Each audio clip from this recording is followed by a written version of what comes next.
Hello friends, my name is Kajal और आप सभी का स्वागत है मेरे चैनल पर। और आज के इस वीडियो में हम डिस्कस करने वाले हैं यूपीडीएलएड सेकंड सेमेस्टर सब्जेक्ट साइंस। जी हाँ फ्रेंड, जैसे कि हम आप सभी को बता दें कि इस क्लास की जो टाइमिंग होती है वो रात के 9 बजे होती है और जो डे होता है वो आपका बृहस्पतिवार, शुक्रवार, शनिवार और रविवार। ठीक है, 4 दिन और रात के 9 बजे डेली आपको सेकंड सेमेस्टर का हर एक सब्जेक्ट का बहुविकल्पीय प्रश्न हम डिस्कस करेंगे। ठीक है, सबसे पहले तो हम डिस्कस करेंगे और उसके बाद आपको वीडियो के लास्ट में आप सभी को आंसर करना होगा यही क्वेश्चन। ठीक है, जिससे आप सभी को पता बहुत ही आसानी के साथ बहुत ही जल्दी याद हो सकेगा। तो चलिए फ्रेंड्स शुरू करते हैं। वीडियो को लाइक कर दीजिए और अपने फ्रेंड्स मित्रों को शेयर कर दीजिए। तो सबसे पहला जो आपका प्रश्न है कि वे पदार्थ जिन पर पड़ने वाले प्रकाश आंशिक रूप से निर्गत होता है कहलाते हैं प्रदीप्त, पारदर्शक, अपारदर्शक, अल्प पारदर्शक। तो फ्रेंड्स, वे पदार्थ जिन पर पड़ने वाले प्रकाश आंशिक रूप से निर्गत होता है कहलाते हैं अल्प पारदर्शक। अगला जो आपका प्रश्न है कि किस प्रकाश स्रोत से उपछाया नहीं बनती है? बिंदु प्रकाश स्रोत से, सूर्य से, सभी प्रकाश स्रोत से, अल्प पारदर्शक से। तो यहाँ पे करेक्ट आंसर हो जाएगा कि बिंदु प्रकाश स्रोत से उपछाया नहीं बनती है। आपका थर्ड प्रश्न है कि जब पृथ्वी की उपछाया से होकर चंद्रमा गुजरता है तब होता है पूर्ण चंद्र ग्रहण, सूर्य ग्रहण, खंड चंद्र ग्रहण, चौड़ा प्रकाश स्रोत। तो देखिए फ्रेंड्स, हमने जब डिस्कस किया था तो बहुत ही अच्छे से कि जब पृथ्वी की उपछाया से होकर चंद्रमा गुजरता है, ठीक है, जब पृथ्वी की उपछाया से होकर चंद्रमा गुजरता है तब होता है तो होगा खंड चंद्र ग्रहण। ठीक है, अगला जो आपका प्रश्न है कि इसे हम खंड चंद्र ग्रहण कहते हैं। ठीक है, अब देखिए अगला जो आपका प्रश्न है कि मंगलयान मंगल ग्रह की सतह पर पहुंचा था 5 नवंबर 2013, 30 नवंबर 2013, 24 सितंबर 2014, 5 सितंबर 2014। तो मंगलयान मंगल ग्रह की सतह पर पहुंचा था तो यहाँ पे हो जाएगा यानी 24 सितंबर 2014। भारत के पहले अंतरिक्ष यात्री थे आर्यभट्ट, राकेश शर्मा, भास्कर, सतीश धवन। तो यहाँ पे हो जाएगा राकेश शर्मा। नासा का मुख्यालय स्थित है आंध्र प्रदेश, बेंगलुरु, यूरोपीय संघ, वाशिंगटन डीसी। तो फ्रेंड्स, इसका जो हो जाएगा वाशिंगटन डीसी। मृदा का लाल रंग उपस्थित के कारण होता है urea, calcium chloride, iron oxide उपयुक्त सभी। तो फ्रेंड्स, यहाँ पे हो जाएगा आयरन ऑक्साइड, यानी ऑप्शन नंबर 100 यहाँ पे करेक्ट आंसर हो जाएगा। किस मिट्टी में आलू अच्छी अधिक होता है? ठीक है, यानी किस मिट्टी में आलू अधिक अच्छा होता है? चिकनी मिट्टी में, गाद मिट्टी में, बलुई मिट्टी में, दोमट मिट्टी में। तो फ्रेंड्स, जितने भी ये टॉपिक हैं हम बहुत ही अच्छे से डिस्कस करेंगे।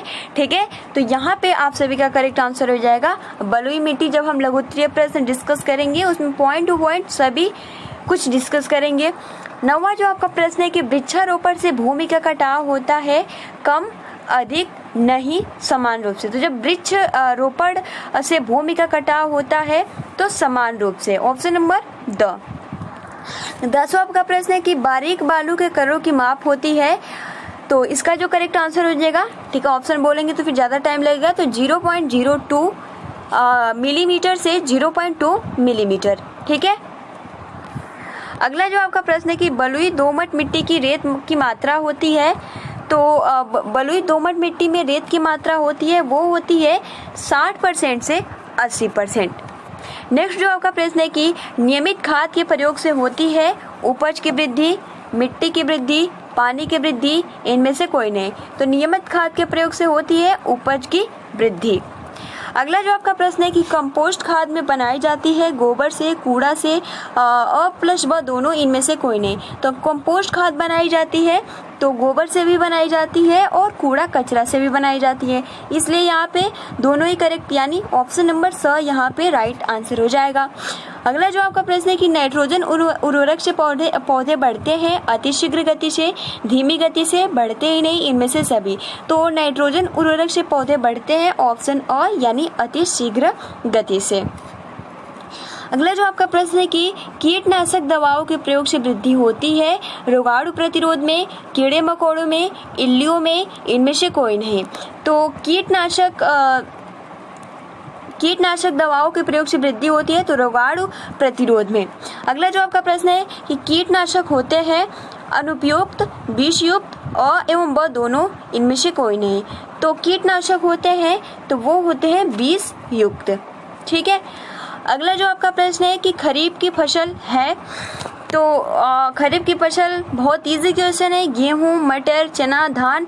तो धान, क्योंकि अभी जो आपका टाइम चल रहा है ये खरीफ का फसलों का है, और जो खरीफ की फसल बोया जाता है ये बोया जाता है जून से जुलाई मंथ में, और इसको काटा जाता है आपका अक्टूबर में। ठीक है। और देखिए इसके लिए सबसे ज़्यादा जो आवश्यकता होती है तेज़ तापमान की, आर्द्रता की बहुत ज़्यादा आवश्यकता होती है। अगर वही हम बात करें जो कि आपका फसल होता है वो होता है, बात करें रबी की फसल, तो रबी की फसल में जैसे कि आप सभी को पता है गेहूं, तो उसके लिए ज़्यादा तापमान की आवश्यकता नहीं होती है, जैसे कि आप सभी को पता है ठंड का मौसम होता है। ठीक है। तो इस तरीके से खरीफ की फसल हो गया। फसलों के जो 3 प्रकार के होते हैं, एक तो खरीफ की फसल, रबी की फसल और एक होता है जायद की फसल। ठीक है। तो ये भी कुछ महत्वपूर्ण पॉइंट्स है जो कि आप याद कर लीजिए। अगला जो आपका प्रश्न है कि हैरो खेत से निकलने के काम आता है खरपतवार, मिट्टी, पानी, उपयुक्त सभी। तो फ्रेंड्स इसका तो करेक्ट आंसर हो जाएगा खरपतवार। बट अब आप ये सोच रहे हो कि हैरो खेत क्या होता है, तो देखिए हैरो खेत या आप इसे कल्टीवेटर भी कह सकते हो। ठीक है। जो हैरो खेत होता है वो जो मिट्टी को बहुत ज़्यादा मतलब पलटता नहीं है। ठीक है। जैसे कि आप सभी को पता है कि जो खेत को जोतने वाला यंत्र होता है उसमें भी बहुत सारे टाइप्स होते हैं, बट जो आपका कल्टीवेटर या फिर आप इसे हैरो खेत भी कह सकते हो, सेम दोनों एक ही जैसा होता है। और इसका जो वर्क होता है ये क्या करता है, खेतों में से केवल और केवल खरपतवार निकालने का काम करता है। यानी इसको मतलब खेत में से जितने भी खरपतवार होते हैं उसको निकाल देता है, उसे हम हैरो खेत या इसको हम यंत्र कहते हैं। ठीक है। अब देखिए अगला जो आपका 19 नंबर प्रश्न है कि डिबलर से बुआई नहीं होती है गेहूं की, चने की, धान की, बाजरा की। तो फ्रेंड देखिए यहाँ पे हो जाएगा धान की। अब देखिए आप सोच रहे हो डिबलर क्या होता है, तो देखिए डिबलर जो है ये भी एक किसान मतलब खेती करने के लिए एक यंत्र होता है जो आपका ये हाथ से ये यंत्र चलाया जाता है। ठीक है। तो इससे बुआई की जाती है, बट धान की बुआई नहीं की जाती है, क्योंकि आप सभी को पता है धान की बुआई किससे होती है, तो उसको हाथ से रोपा जाता है। ठीक है। तो यहाँ पे गेहूं की हो जाएगी, चने की हो जाएगी, बाजरा की हो जाएगी, यानी हस्त यंत्रित ये आपका डिबलर यंत्र है।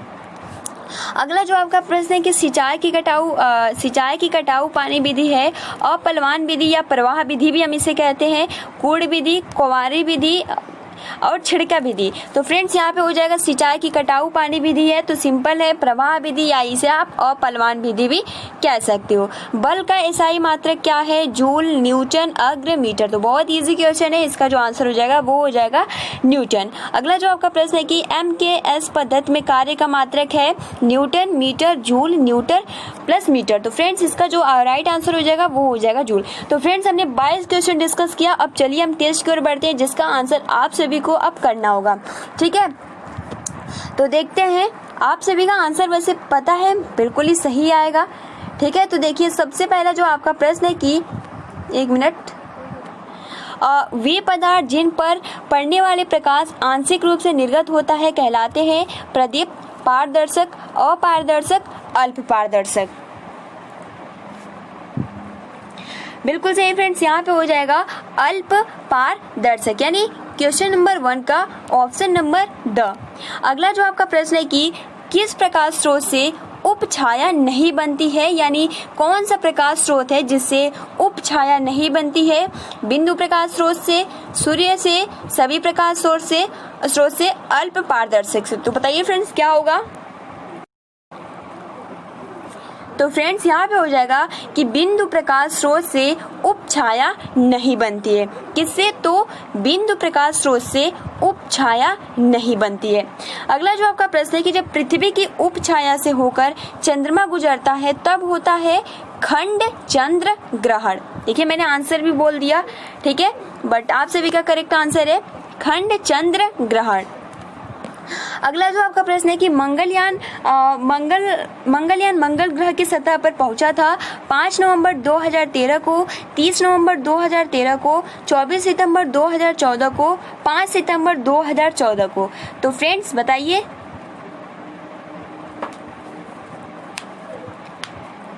तो फ्रेंड्स मंगलयान मंगल ग्रह की सतह पर पहुंचा था, बिल्कुल सही फ्रेंड्स, यहाँ पे हो जाएगा 24 सितंबर 2014 को। अगला जो आपका प्रश्न है कि भारत के पहले अंतरिक्ष यात्री थे आर्यभट्ट, राकेश शर्मा, भास्कर, सतीश धवन। तो भारत के पहले अंतरिक्ष यात्री थे, बिल्कुल सही, यहाँ पे हो जाएगा राकेश शर्मा। अगला जो आपका प्रश्न है कि नासा का मुख्यालय स्थित है आंध्र प्रदेश, बेंगलुरु, यूरोपीय संघ, वाशिंगटन डीसी।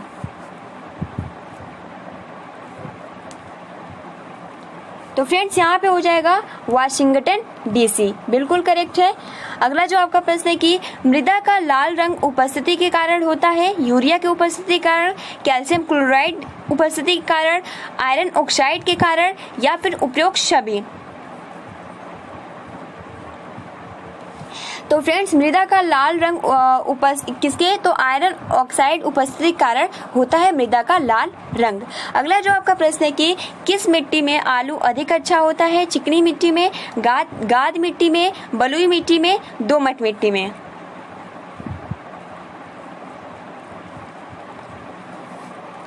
तो फ्रेंड्स यहाँ पे हो जाएगा बलुई मिट्टी में, यानी क्वेश्चन नंबर 8 का ऑप्शन नंबर स। अगला जो आपका प्रश्न है कि वृक्षारोपण से भूमि का कटाव होता है, कम, अधिक, नहीं, समान रूप से।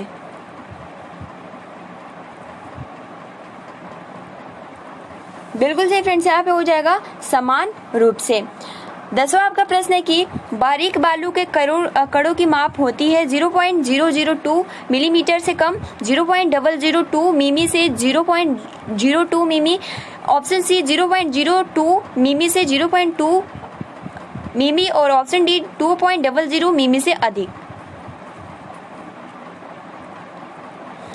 बिल्कुल सही फ्रेंड्स, यहाँ पे हो जाएगा ऑप्शन नंबर सी, यानी बारीक बालू के कणों की माप होती है 0.02 मिमी से 0.2 मिमी। 10वां जो आपका 11 नंबर आपका प्रश्न है कि बलुई दोमट मिट्टी से रेत की मात्रा होती है 60% से 80%, 50% से 60%, और 60% से कम, और 60% से अधिक। तो बलुई दोमट मिट्टी में रेत की मात्रा होती है, तो फ्रेंड्स यहाँ पे हो जाएगा 60% से 80%। अगला जो आपका प्रश्न है कि नियमित खाद के प्रयोग से होती है उपज की वृद्धि, मिट्टी की वृद्धि, पानी की वृद्धि, इनमें से कोई नहीं। बिल्कुल सही फ्रेंड्स, यहाँ पे हो जाएगा नियमित खाद के प्रयोग से होती है, तो वो हो जाएगा उपज की वृद्धि, यानी ऑप्शन नंबर अ। अगला जो आपका प्रश्न है कि कंपोस्ट खाद बनाई जाती है गोबर से, कूड़ा कचरा से, अ एवं ब दोनों, इनमें से कोई नहीं। बिल्कुल सही फ्रेंड्स, यहाँ पे हो जाएगा ऑप्शन नंबर स, यानी कंपोस्ट खाद बनाई जाती है गोबर से और कूड़ा कचरा से। नेक्स्ट जो आपका प्रश्न है कि नाइट्रोजन उर्वरक से पौधे बढ़ते हैं अति शीघ्र गति से, धीमी गति से, बढ़ते ही नहीं, इनमें से सभी। तो फ्रेंड्स नाइट्रोजन उर्वरक से पौधे बढ़ते हैं अति शीघ्र गति से, यानी ऑप्शन नंबर अ। अगला जो आपका प्रश्न है कि कीटनाशक दवाओं के प्रयोग से वृद्धि होती है रोगाणु प्रतिरोध में, कीड़े मकोड़ों में, इल्लियों में, इनमें से कोई नहीं।